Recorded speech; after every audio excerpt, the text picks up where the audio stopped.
ये तुम्हें सताने के सिवा और ज्यादा कुछ जरर नहीं पहुंचा सकते। अगर लड़ाई का मौका आ जाए तो पीठ मोड़ेंगे, फिर मदद ना किए जाएंगे। एक, उनको हर जगह जिल्लत की मार पड़ी, इल्ला ये कि अल्लाह ताला की या लोगों की पनाह में हूँ। एक, ये गज़ब इलाही के मुस्तहिक हो गए और उन पर फ़कीरी डाल दी गई, ये इसलिए कि ये लोग अल्लाह ताला की आयतों से कफर करते थे और बेवजह नबिया को कत्ल करते थे। ये बदला है उनकी नाफरमानियों और ज़ियादतियों का। दो, तर्जुमा मक्का। ये सारे के सारे यकसन नहीं बल्कि उन अहल किताब में एक जमात हक पर कायम रहने वाली भी है, जो रातों के वक्त भी कलाम अल्लाह की तिलावत करते हैं और सजदे भी करते हैं।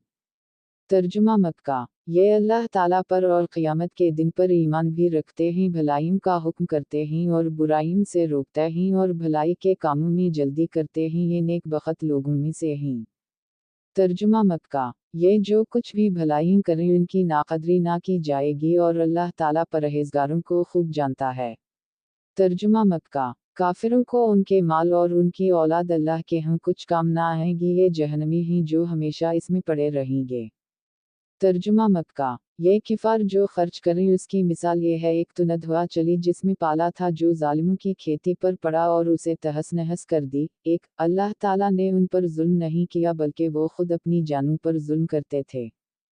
तर्जुमा मक्का। ए ईमान वालो, तुम अपना दिल्ली दोस्त ईमान वालों के सिवा और किसी को ना बनाओ।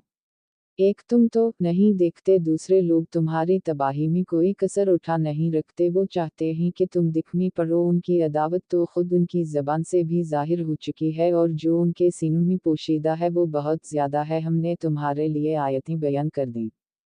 तर्जुमा मक्का। अगर अक्लमंद हो तो गौर करो, तुम तो इन्हीं चाहते हो। एक, और वो तुमसे मोहब्बत नहीं रखते, तुम पूरी किताब को मानते हो, वो नहीं मानते, फिर मोहब्बत कैसी? ये तुम्हारे सामने तो अपने ईमान का इकरार करते हैं लेकिन तन्हाई में मारे गुस्सा के उंगलियां चबाते हैं। दो, कह दो कि अपने गुस्सा ही में मर जाओ, अल्लाह दिलों के राज को बखूबी जानता है। तुम्हें अगर भलाई मिले तो ये नाखुश होते हैं, अगर बुराई पहुंचे तो खुश होते हैं। एक, तुम अगर सब्र करो और परहेजगारी करो तो उनका मुकर तुम्हें कुछ नुकसान ना देगा, अल्लाह ताला ने उनके अमाल का इहाता कर रखा है।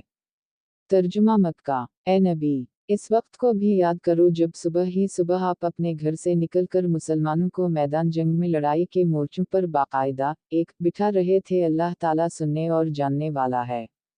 तर्जुमा मक्का। जब तुम्हारी दो जमातें पसहमती का इरादा कर चुकी थीं, एक, अल्लाह ताला उनका वली और मददगार है। दो, और उसी की पाकज़ात पर मोमिनों को भरोसा रखना चाहिए। तर्जुमा मक्का। जंग बदर में अल्लाह ताला ने ऐन उस वक्त तुम्हारी मदद फरमाई थी जबकि तुम निहायत गिरी हुई हालत में थे, इसलिए अल्लाह ही से डरो, ना किसी और से, ताकि तुम्हें शक्र गुजारी की तौफीक हो।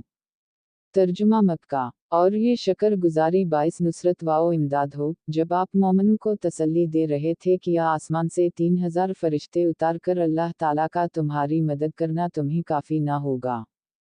तर्जुमा मक्का। क्यों नहीं, बल्कि अगर तुम सब्र करो, परहेजगारी करो और ये लोग उसी दम तुम्हारे पास आ जाएं तो तुम्हारा रब तुम्हारी इमदाद 5000 फरिश्तों से करेगा, एक, जो निशानदार होंगे। दो, तर्जुमा मक्का। और ये तो महज तुम्हारे दिल की खुशी और इत्मीनान कल्ब के लिए है, वरना मदद तो अल्लाह की तरफ से है जो गालिब वाओ हिकमत वाला है।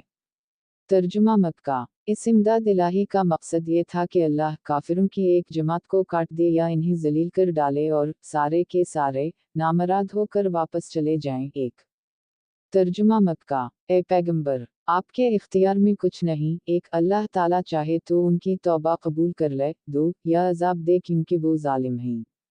तर्जुमा मक्का। आसमानों और ज़मीन में जो कुछ है सब अल्लाह ही का है, वो जिसे चाहे बख्शे, जिसे चाहे अजाब करे, अल्लाह ताला बख्शिश करने वाला मेहरबान है। तर्जुमा मक्का। ए ईमान वालो, बढ़ा चढ़ा कर सूद ना खाओ। एक, अल्लाह ताला से डरो ताकि तुम्हें निजात मिले।